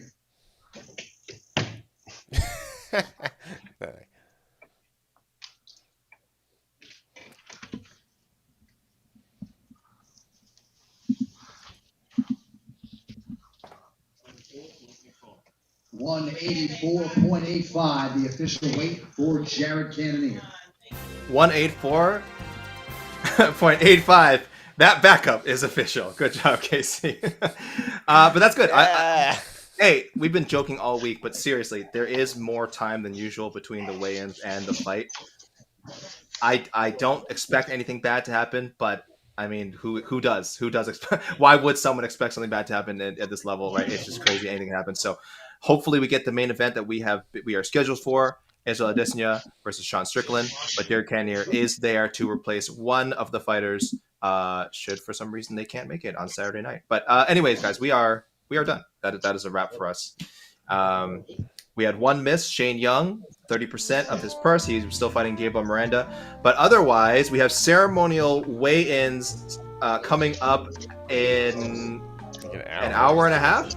2.5 hours. And then no editorial note. The 30th anniversary Q&A is after the ceremonial weigh-ins. That's a very good note. So as Jose just said, ceremonial weigh-ins, Q&A after. You can follow all this stuff, of course, on MMAfighting.com. But signing off for the official MMA Fighting weigh-ins, this is Alexander K. Lee, Jose Young's on site, EKC Layden in the truck. Thank you guys so much for being with me this morning. And peace out. We will see you again very soon.